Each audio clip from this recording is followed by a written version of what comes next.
2024 के लोकसभा चुनाव आने वाले हैं। बीजेपी के लिए बहुत जरूरी है कि इससे पहले कुछ तूफानी करे। आज कुछ तूफानी करते हैं, आज कुछ तूफानी करते हैं। राहुल गांधी की छवि पहले के मुकाबले में कुछ सुधर गई है। बिहार में नीतीश लालू साथ आ गए हैं। महाराष्ट्र में शिवसेना कांड से लोगों में बहुत गुस्सा है। यूपी, पंजाब और दिल्ली में बीजेपी के लिए हालात अब पहले जैसे नहीं रहे। कर्नाटका में हारकर बीजेपी को बहुत बड़ा नुकसान हुआ है। As Congress leads in 130 seats, Karnataka Chief Minister Basavaraj Bommai has conceded defeat. Manipur में हो रही हिंसा बीजेपी के पक्ष में नहीं जाएगी। इसीलिए 2024 से पहले बीजेपी के लिए बहुत जरूरी है कि सोते हुए हिंदू को जगाए, और इसी के लिए वो अपना ब्रह्मास्त्र चलाना चाहती है, जो है यूनिफॉर्म सिविल कोड, मतलब यूसीसी। यूनिफॉर्म सिविल कोड के बारे में सरल भाषा में जानने के लिए, क्यों आज तक हमारे देश में यूसीसी लागू नहीं हो पाया। अगर आज यूसीसी लागू हो जाता है तो इससे सबसे ज्यादा फायदा और नुकसान किसको होगा, और बीजेपी क्यों चाहती है कि 2024 से पहले किसी भी हाल में यूसीसी को लागू किया जाए। इन सब के बारे में जानने के लिए इस वीडियो को एंड तक देखें, मगर उससे पहले चैनल को सब्सक्राइब कर लें। यूसीसी को हिंदी में समान नागरिक संहिता भी कहते हैं। इसका मतलब है सभी धर्म, पंथ और जाति के लोगों के लिए एक जैसा कानून। दरअसल दो तरह के लॉज होते हैं, क्रिमिनल और सिविल। क्रिमिनल लॉ सभी धर्मों के लिए एक समान है। मान लीजिए कि अगर कोई व्यक्ति मर्डर करता है तो उसके लिए सजा समान होगी, चाहे वो किसी भी धर्म का हो। मगर सिविल लॉ के मामले में स्थिति अलग है। सिविल लॉ को फैमिली लॉ भी कह सकते हैं। ऐसे मामले जो दो व्यक्तियों के बीच में होते हैं, फैमिली में होते हैं, और जिसमें स्टेट का कोई रोल नहीं होता, जैसे marriage, divorce, maintenance, property inheritance, division of property, adoption of children और कस्टडी ऑफ चिल्ड्रन। भारत में मैरिज, डाइवोर्स और प्रॉपर्टी डिस्प्यूट्स के लिए हिंदू, सिख, जैन और बौद्ध धर्म के लोग एक समान कानून के दायरे में आते हैं। मगर इन्हीं मामलों के लिए भारत में मुस्लिम्स, क्रिश्चियंस, यहूदीज और पारसी धर्म के लोगों के पास अपने पर्सनल लॉज हैं। उन पर दूसरे कानून लागू नहीं होते। पर्सनल लॉज वो होते हैं जो एक पर्सन के हिसाब से चलते हैं। पर्सनल लॉज किसी व्यक्ति की पहचान से जुड़े होते हैं, के धर्म से जुड़े होते हैं। ये किसी कॉन्स्टिट्यूशन के हिसाब से नहीं चलते। पूरी दुनिया में भारत ही एक ऐसा देश है जो अपने आप को सेक्युलर कहता है, मगर यहाँ पर कानून धर्म के हिसाब से बटा हुआ है। हिंदू, सिख, जैन और बौद्ध धर्म के लोग एक से ज्यादा शादी नहीं कर सकते।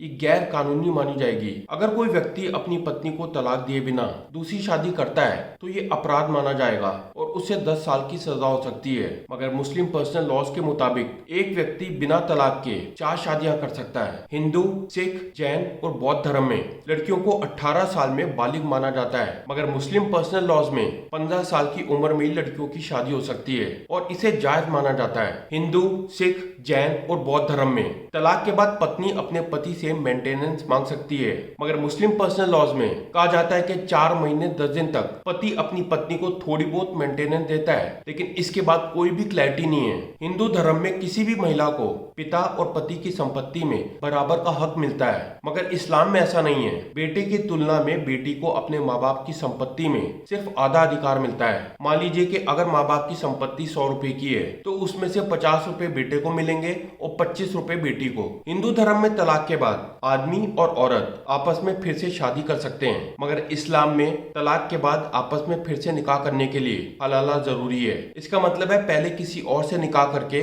उसे तलाक देना होता है। हिंदू धर्म में व्यक्ति किसी भी धर्म की लड़की से शादी कर सकता है, मगर मुस्लिम धर्म में व्यक्ति सिर्फ मुस्लिम धर्म की लड़की से ही निकाह कर सकता है। अगर लड़की हिंदू है तो उसे अपना धर्म परिवर्तन करना होगा। आज तक हमारे देश में यूसीसी को लागू क्यों नहीं किया गया, इसका जवाब जानने के लिए हमें थोड़ा हिस्ट्री में जाना पड़ेगा। दरअसल आजादी से पहले हिंदू धर्म में भी कई बुराइयां थी, जैसे चाइल्ड मैरिजेस और सती। यहाँ तक कि कई राजाओं की कई रानियां भी थी। मगर आजादी के बाद हिंदू लॉज में कई बदलाव हुए, लेकिन धर्म और तुष्टीकरण की वजह से मुस्लिम लॉज पर ज्यादा बात नहीं हुई। अंग्रेजों ने हिंदू धर्म से जुड़े काफी सिविल लॉज में बदलाव किए, मगर विरोध के डर से मुस्लिम लॉज में उन्होंने कोई भी छेड़छाड़ नहीं की। मुस्लिम पर्सनल लॉज के लिए कानून 1937 में बना था, जिसे मुस्लिम पर्सनल लॉ शरीयत एप्लीकेशन एक्ट कहते हैं। मुस्लिम पर्सनल लॉज में हमेशा से सुधार की गुंजाइश थी, मगर आजादी से पहले ना ही अंग्रेजों ने कुछ किया और ना ही आजादी के बाद हमारे देश के नेताओं ने कोई प्रयास किया, क्योंकि ये मामला बहुत ही ज्यादा सेंसिटिव और कॉम्प्लिकेटेड था। नेताओं ने हमेशा सिर्फ अपने वोट बैंक के बारे में सोचा, इलेक्शन जीतने के बारे में सोचा। आजादी के बाद जब कॉन्स्टिट्यूशन को बनाया जा रहा था, उस समय कॉन्स्टिट्यूशन कमेटी के सभी मुस्लिम मेंबर्स ने इसका विरोध किया था। इसी वजह से कानूनों के मामले में यूनिफॉर्मिटी नहीं आ पाई। अगर देश की एक बेटी 15 साल की है और उसकी शादी गैर कानूनी है तो दूसरी 15 साल की बेटी की शादी भी गैर कानूनी मानी जानी चाहिए। स्कूलों में बच्चे एक तरह की यूनिफॉर्म डाल के जाते हैं, एक तरह के जूते डालते हैं, टाई डालते हैं, ताकि सभी एक समान दिखें और इनमें कोई भी भेदभाव ना हो। हर धर्म का बच्चा, हर जाति का बच्चा, गरीब का बच्चा, अमीर का बच्चा, सभी एक समान दिखते हैं और इन्हें स्कूल में शिक्षा भी यही मिलती है कि आपस में भेदभाव ना करें। मगर विडंबना यह है कि जब ये सभी स्कूल पास करके बाहर की दुनिया में जाते हैं तब इन पर अलग अलग तरह के कानून लागू होते हैं। आज हिंदू कोड बिल और शरिया लॉ जैसे लॉज के तहत अलग अलग धर्म के लोगों पर अलग लॉज के मुताबिक चीजें होती हैं। यूसीसी लागू होने पर सभी धर्म के लोगों पर एक ही कानून लागू होगा, एक देश एक कानून। आर्टिकल 44 ऑफ इंडियन कॉन्स्टिट्यूशन कहता है कि सरकार को कोशिश करनी चाहिए कि देश के सभी नागरिकों को एक समान कानून मिले। वहीं आर्टिकल 25 में देश के नागरिकों को रिलीजियस फ्रीडम देने की बात की गई है। तो इस तरह से right to freedom of religion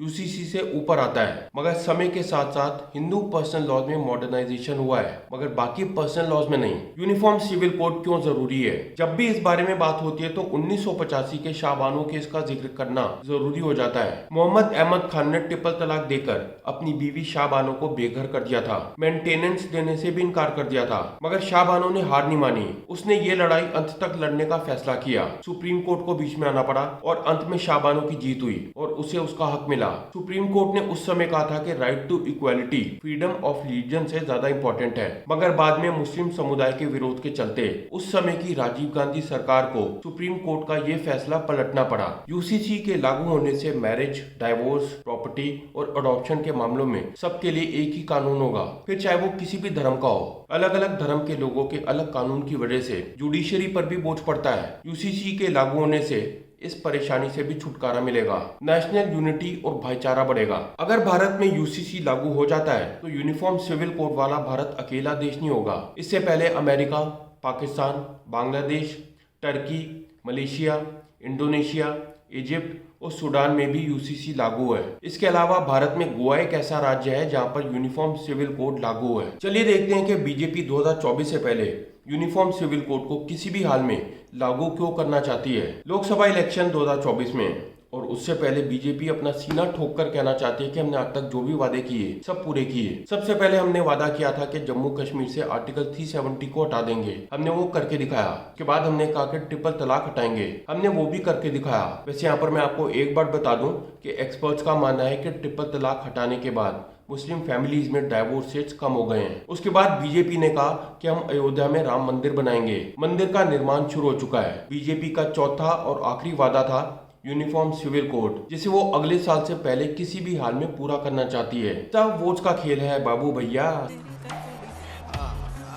सब वोट्स का खेल है। वैसे एक बात तो है, अगले साल के लोकसभा इलेक्शन से पहले बीजेपी ने यूनिफॉर्म सिविल कोड का मुद्दा उठाकर एक तीर से दो निशाने करे हैं। ऐसा करके बीजेपी ने ऑपोजिशन पार्टीज को चक्रव्यूह में डाल दिया है। अगर तो opposition parties uniform civil code के समर्थन में खड़ी होती हैं तो मुस्लिम वोट्स गवाती हैं, अगर वो इसके खिलाफ होती हैं तो हिंदू वोट्स गवाती हैं। यूनिफॉर्म सिविल कोड के लागू होने से सबसे ज्यादा फायदा और नुकसान किसको होगा? सबसे ज्यादा फायदा होगा मुस्लिम महिलाओं को। अब कोर्ट्स यूनिफॉर्म सिविल कोड के अनुसार इन महिलाओं की कंप्लेंट्स पर एक्शन ले पाएंगी। अगर पिता की प्रॉपर्टी में हिस्सा नहीं मिलता तो ये महिलाएं कोर्ट जा पाएंगी। हलाला से बचने के लिए भी ये महिलाएं अब सीधा कोर्ट जा पाएंगी। सबसे ज्यादा धज्जियां तो उन मौलानाओं और मुफ्तियों की उड़ेंगी जिन्होंने इस्लाम के नाम पर ठगी सिस्टम एस्टेब्लिश कर रखा है, जो हलाला का बिजनेस करते हैं।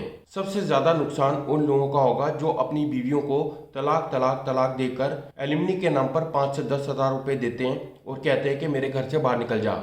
नुकसान होगा उन ऑर्थोडॉक्स लोगों का जो अपनी बीवियों को पैरों की जूती समझते हैं, जो पहले तो उन्हें तलाक देते हैं, उसके बाद इन मौलानाओं और मुफ्तियों के पास जाकर इन्हें पैसे देकर इनसे हलाला कराते हैं। मेरे हिसाब से जो पढ़ा लिखा मुस्लिम है, जो औरतों की इज्जत करना जानता है, उसे कोई फर्क नहीं पड़ेगा। आपको क्या लगता है, क्या भारत में यूनिफॉर्म सिविल कोड लागू होना चाहिए?